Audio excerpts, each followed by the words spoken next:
She walked onto the cheer field as the only black girl and walked off with the entire stadium on its feet. But what those bullies didn't know, her dad wasn't just any father, he was a Navy SEAL, and he trained her for a moment just like this. The moment Maya stepped onto the cheerleading field, whispers started flying like bees around honey. Who's she? She doesn't even look like a cheerleader. Probably here on scholarship. Maya heard it all. The sideways glances, the fake smiles, the subtle jabs dressed up as jokes. She was the only black girl on the team, and she felt it with every step she took, every cheer she tried to join, and every beat of the music that somehow made her feel even more out of place. It was her first day at Ridgeway High, a school known for its towering football stadium, designer backpacks, and long-standing family names etched into bronze plaques on classroom walls. Ridgeway was located in a quiet, upper-class town where most kids had grown up together since kindergarten, and Maya was stepping into it like an alien landing on a new planet. Her family had just moved from San Diego because of her dad's latest military assignment. He didn't give many details. He never did. All Maya knew was that when duty called, they packed up and went.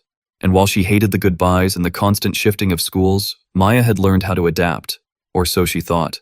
This time felt different. Ridgeway didn't just ignore her, it pushed her out quietly. The girls on the cheer team made sure she knew she wasn't welcome, without ever saying it directly. They formed tight circles that never opened when she walked by. They texted in group chats she wasn't added to. At practice, they'd forget to pair up with her. When the team laughed, Maya didn't even know the joke, but the real sting came when someone deliberately switched her uniform top with 2 sizes too small. She'd found it stuffed in her locker with a sticky note that read, "Maybe you should sit this one out." That day, she went home without a word. Not to her mom, not to her dad. She smiled at dinner, answered questions with nods, and excused herself early. But her father, Commander Jordan Brooks, wasn't fooled. A seasoned Navy SEAL, Jordan had trained in deserts, jungles, and war zones. He'd learned to recognize silence that screamed louder than words. That night, he knocked gently on Maya's bedroom door and sat beside her without saying much. Then in a calm voice, he said, "You know, when I was overseas, we had a saying, 'You don't let the enemy decide who you are.'" That hit her hard. She didn't reply, but her shoulders relaxed. He turned to her, locked eyes, and asked, "What's going on?" And just like that, Maya cracked. The tears rushed out, tears she'd bottled up all week. She told him everything, the whispers, the exclusion, the humiliation, the way the girls looked at her, like she was just a placeholder until someone better showed up. Her father didn't interrupt. He let her cry, let her vent, and when she finished, he didn't offer pity. He stood, kissed her forehead, and said with quiet strength, "Tomorrow, we train." Maya blinked, confused. "Train for what?" He grinned. "To remind them exactly who you are." And so it began. For the next 2 weeks, while the rest of the world slept, Maya was up at 5 a.m. running beside her dad. Not just jogging, training. She learned breathing control, strength building, discipline, push-ups, pull-ups, crunches. She flipped tires, ran stairs, and practiced her cheer routines until her muscles burned. And every time she wanted to stop, her dad would remind her, "Pressure doesn't break diamonds, it makes them." The change was undeniable. Not just in her body, but in her spirit. Maya no longer walked with her head down. She held her back straighter, her chin higher. At practice, she hit her flips sharper than anyone else. She was faster, more precise, and more confident. Even the coach started to notice. One day, after a flawless run-through, he moved Maya to the front row, right beside Lindsay, the team captain. Lindsay, who had started the whispers. Lindsay, who had made the cruel meme. Lindsay, who now forced a smile every time Maya nailed a routine she used to struggle with. Homecoming week arrived, and tension was in the air. The big performance was coming up. Maya was ready, but the mean girls weren't done yet. As they lined up to take the field, Lindsay leaned in and whispered with venom, "Try not to mess up, rookie." But Maya didn't flinch. She smiled calmly and replied, "I won't. I trained with a Navy SEAL." That shut Lindsay up. And then, the music hit. What happened next became the talk of the town. Maya flipped, turned, and leapt with a power and grace the crowd wasn't expecting. Her timing was perfect. Her landing is flawless. Even the parents were cheering. Her name echoed from the stands. Phones went up. People started filming. For once, Maya wasn't just the new girl. She was the star. After the performance, students flooded the field. Kids who had never spoken to her before suddenly wanted selfies. "Maya, how'd you learn to flip like that?" someone asked. Before she could answer, a deep, commanding voice rang out behind her. "She learned it from me." The crowd turned. Standing there in full military uniform was Commander Jordan Brooks. Tall, strong, medals shining on his chest, calm authority in every step he took. Gasps went up. Someone whispered, "Is that her dad?" Lindsay's father, a local businessman who had once joked about affirmative action hires, walked over cautiously. "You're Maya's father?" he asked. Jordan didn't even blink. "That's right. Commander Jordan Brooks, Navy SEAL, 20 years of service." Silence. "And for the record," he added, turning to the group, "my daughter doesn't need to fit into your world. She stands on her own." The crowd stayed quiet, respectful now. Lindsay couldn't meet Maya's eyes. From that moment on, things changed. There were no more mean texts, no more whispers, no more fake smiles. Maya wasn't just accepted, she was admired. Not because of who her dad was, but because of who she had become. She had trained like a warrior, moved like a leader, and earned every bit of respect she got. And all it took was refusing to let the bullies write her story. It didn't take long before the bullying began. At first, it was subtle. So subtle that if Maya had said anything out loud, it might have sounded like she was just being sensitive, but she knew what she felt. She noticed how the other cheerleaders would form tight little circles after practice, huddled around their phones, laughing at things she was never included in. She'd step closer, only for the conversation to go quiet or shift topics completely. During group photo day, when the photographer called for a funny pose shot, Maya stood on the edge, smiling just like everyone else. But when the picture was posted on social media later that evening, she was cropped out. Twice. Nobody said anything. Nobody apologized. And when she asked about it in the group chat, no one replied. Another day, she arrived at practice to find her uniform top was missing. She quietly asked the assistant coach about it, who told her someone must have taken it by accident. They handed her a backup uniform, 2 sizes too big. Meanwhile, Lindsay, the team captain, and her close-knit group of girls all wore perfectly tailored matching sets. After practice, the group made plans to go out for smoothies, loud enough for Maya to hear. But when she tried to speak up to see if she could come along, they conveniently didn't hear her. She walked home alone that day, still in the oversized uniform, clutching her bag tightly, unsure whether she felt more angry or just numb. But things didn't stop there. In fact, they got worse. The subtle cruelty evolved into something bolder.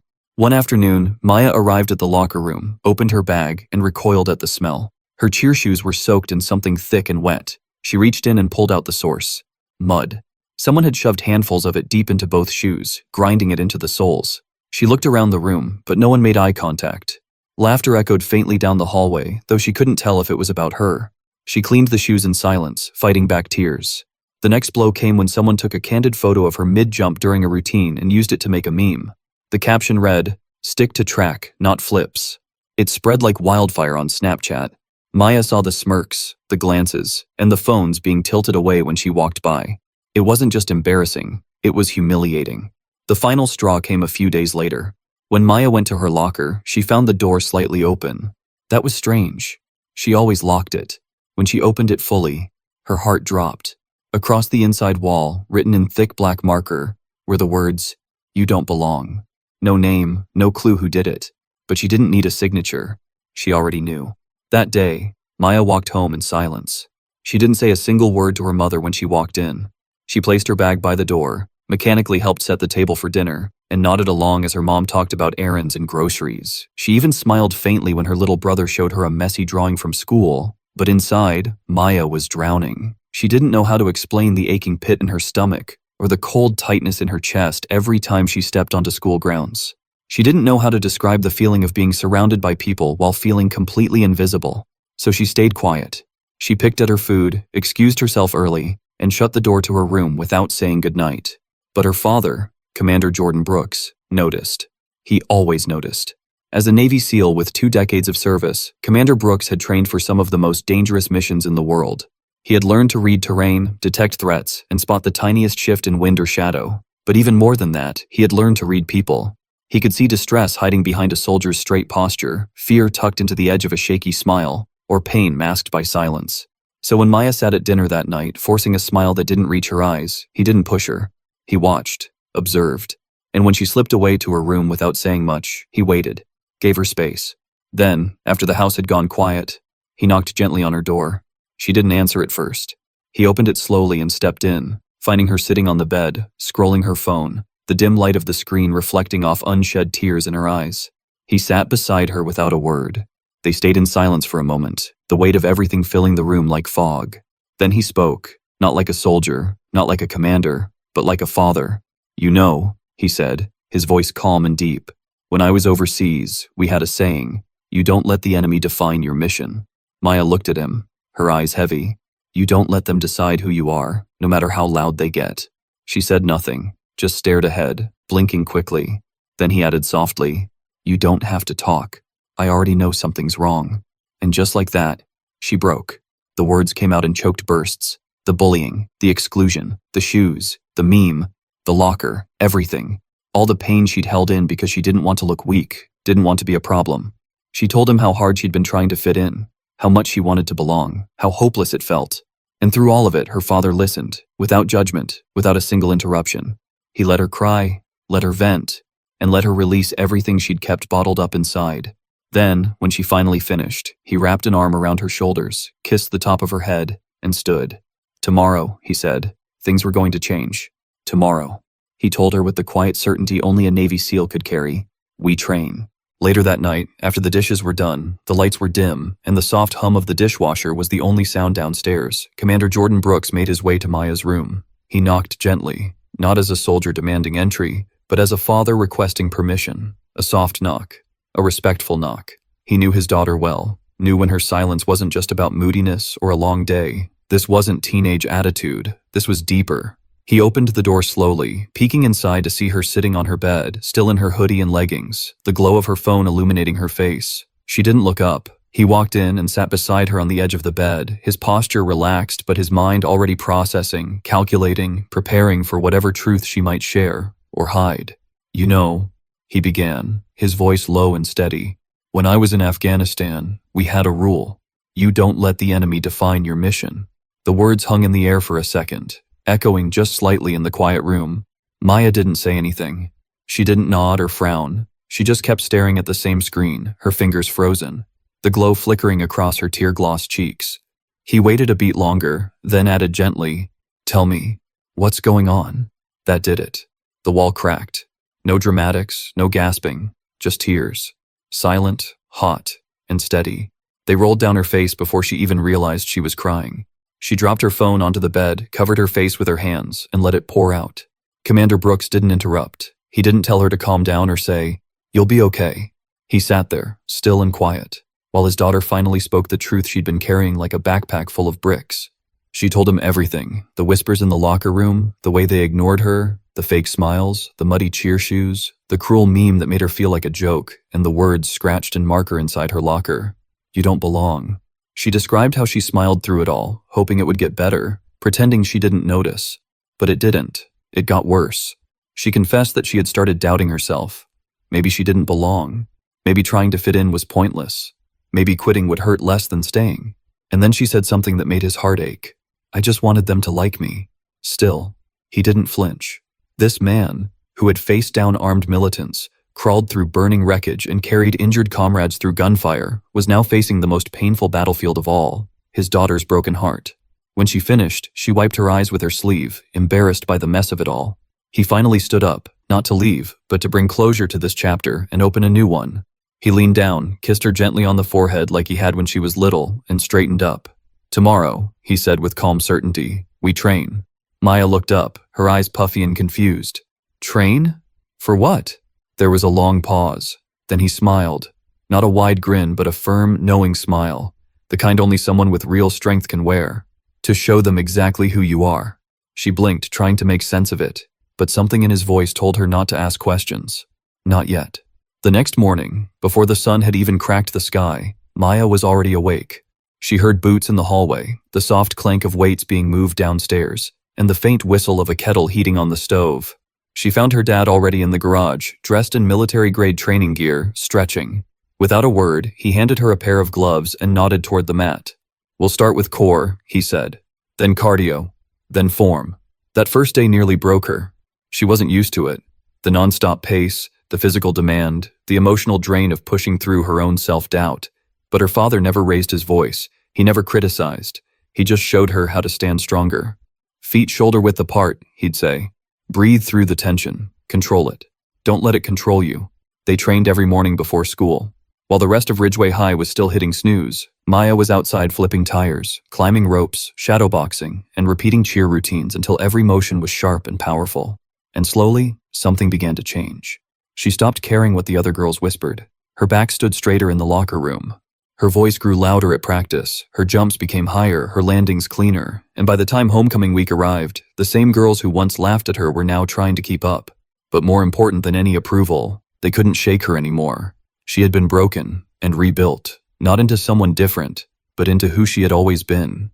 Because the truth was, Maya didn't need to become stronger. She just needed to remember the strength already in her. And thanks to her father, a Navy SEAL who knew both war and wisdom, she finally did. Every morning for the next 2 weeks, Maya woke up before the sun even touched the sky. While most students at Ridgeway High were still asleep in their warm beds, she was lacing up her shoes, tying back her hair, and stepping outside into the cool morning air with her father waiting in the driveway. Commander Jordan Brooks didn't ease her into the routine because he knew his daughter wasn't weak. They started with long-distance runs around the neighborhood, her breath visible in the cold, her heart pounding against the silence. No music, no complaints, just footsteps, wind, and her father's steady rhythm beside her. After the run came strength drills, push-ups, planks, burpees, wall sits, and weighted rope pulls. Then flips, form, precision, balance.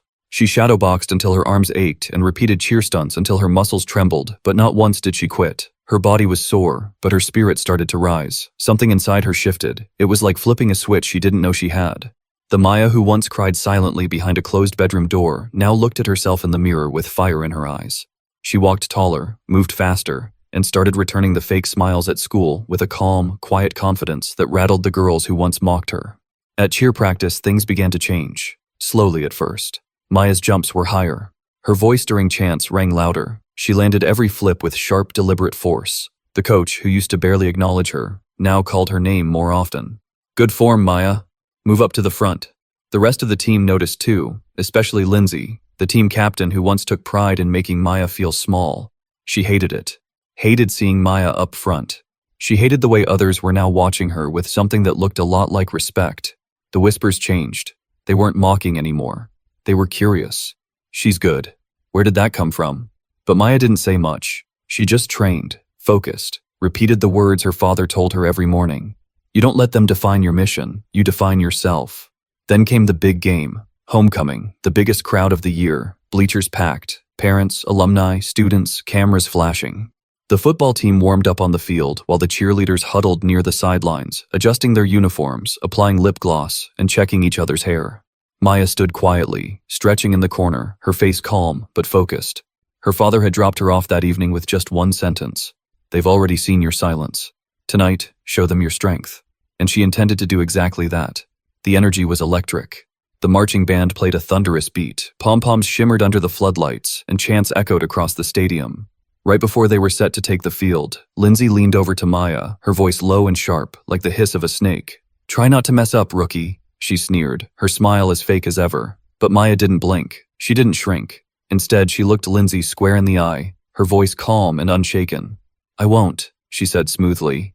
"I trained with a Navy SEAL." Lindsay's fake smile faltered. "What?" she asked, clearly not expecting that answer. But Maya didn't reply, because the music hit, and the moment arrived. And Maya owned that field. The opening move was a group stunt, but all eyes found her. Her motions were sharp, her arms strong, and her posture commanding. She didn't just cheer, she performed. Every motion had purpose. Her jumps soared above the rest. Her backflip? Flawless. Her landing? Rock solid. The crowd roared. Not politely, not out of obligation, but because they were genuinely impressed. She radiated power. Grace and grit fused into one incredible routine. Parents stood. Phones were raised. Coaches nodded. Even the football players glanced over between plays. When it came time for the solo tumbling pass, Maya sprinted forward, flipped into a triple series that made jaws drop, and stuck her landing with the confidence of someone who had spent the last 2 weeks sweating through pain and doubt just for this moment. The music ended. The cheer team struck their final pose, and the entire stadium erupted. The applause wasn't for the team, it was for her. She could hear her name being shouted from the stands. And somewhere in that roaring sea of faces, she saw him. Her dad, standing silently near the back, hands in his jacket pockets, a small proud smile on his face. He didn't cheer. He didn't need to. His eyes said everything. Maya felt it in her chest like a heartbeat. The team walked off the field, winded but buzzing. Lindsay tried to act unbothered, but her flushed cheeks gave her away. One of the assistant coaches even patted Maya on the back and said, "You were the highlight out there." For the first time at Ridgeway High, Maya felt something different than survival. She felt seen, not because of her skin, or because she was the outsider, or because she was the new girl, but because she was excellent, because she earned it, because she owned it. That night she didn't cry. She didn't shrink. She didn't hide in her room. She walked through the hallways of the stadium with her head held high, knowing she had just redefined who she was in front of everyone who had once doubted her. And she didn't do it with revenge. She didn't need to tear anyone down. She simply rose, because that's what warriors do. And Maya, cheerleader or not, was a warrior, trained by one of the best. She was no longer just the new black girl trying to fit in. She was a force, a storm, a statement. And everyone in that stadium knew it. After the performance, the stadium buzzed like a live wire. The crowd surged forward from the bleachers, spilling onto the field like a wave. Parents with phones, students with wide eyes, and even faculty who had barely noticed Maya before now approached her with grins and praise. One kid, maybe a freshman football player still holding his helmet under his arm, rushed up with a stunned look and blurted, "Maya, where'd you learn to do that flip?" She opened her mouth to answer, caught off guard by the attention. But before she could speak, a deep voice cut through the noise like a blade. "She learned it from me." The entire field seemed to pause. Conversations halted mid-sentence, heads turned in unison, eyes scanning for the source. And then they saw him, Commander Jordan Brooks. He was striding across the field in full military uniform, just back from a base inspection, the gold insignias on his chest gleaming under the floodlights. The medals caught every camera flash, but it wasn't just the uniform that demanded respect. It was him, his presence. The way he walked with calm precision, as if every step had weight and purpose. The murmurs began instantly. "Who is that? Is that her dad? He looks like a general or something." Lindsay's dad, a man known around town for his smirks and smug confidence, stepped forward from the sideline. He was the same one who once scoffed at Maya during the first week, the same man who had made a loud joke about scholarship cases during parent orientation. He looked suddenly smaller now, unsure. "You're her father?" he asked, his voice lower than usual. Commander Brooks didn't hesitate. He locked eyes with the man, his tone calm and unflinching. "That's right," he said. "I'm Commander Jordan Brooks, Navy SEAL, 20 years of service." Silence spread across the field like a wave. You could hear the rustle of pom-poms in the breeze. Some students stopped breathing for a second. Teachers exchanged wide-eyed glances.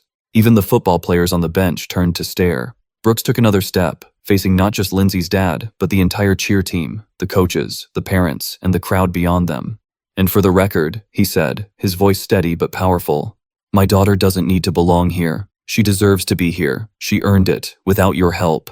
The words landed like thunder. No yelling, no threats, just the truth, delivered with the weight of someone who had faced war and come back standing. The crowd murmured, heads nodding slowly, the shift in energy undeniable. Students who once whispered about Maya now whispered something else. Admiration, maybe even respect. Parents looked at each other, unsure how to respond to a man who clearly commanded not just troops, but attention. And the cheer team? They were silent. Lindsay looked like she'd swallowed a lemon. Her cheeks red, her posture tight. She opened her mouth to say something, but thought better of it. For once, there was nothing to say. After that day, everything changed. Not overnight, but undeniably. The memes disappeared. The whispers faded. No more pranks. No more stolen uniforms. Maya was no longer just tolerated. She was acknowledged. People greeted her in the halls. Her name started coming up in positive ways. She even got invited out after practice, this time not as a token, but as a teammate. And though Maya accepted kindness with grace, she never forgot who she was before the applause. She still trained every morning, still stretched before school, still kept her head high, not to prove herself, but because she finally remembered her worth. She had learned something that most teenagers spend a lifetime chasing. You don't earn respect by begging for it. You earn it by rising, even when no one's clapping. Especially when no one's clapping. And Maya had risen. She didn't need to become someone else. She didn't need to win everyone over. She just needed to believe that she belonged, and to walk like it. And yes, having a Navy SEAL for a father helped. But it wasn't just the training, or the muscle, or the discipline he gave her. It was the reminder that her value didn't come from a uniform, or a cheer squad, or popularity. It came from inside. From knowing that storms may shake you, but they don't have to break you. By the end of the season, Maya wasn't just the new girl. She was the girl. The one who flipped higher, smiled deeper, and stood firmer than anyone else. The girl who didn't fold under pressure. The girl who showed up even when she was unwanted, and made herself undeniable. She'd been through the fire, and she came out shining. With strength, with grace, and with a Navy SEAL walking beside her, not to fight her battles, but to remind her she never had to fight alone. Bullies thought Maya was just another outsider, but they forgot one thing. She was trained by someone who never backs down. And she didn't just earn their respect, she took it. Like this story? Hit that thumbs up and subscribe for more powerful real-life stories that prove one person can make a difference. Drop a comment if you've ever seen kindness change someone's life, because you never know who needs to hear your story today.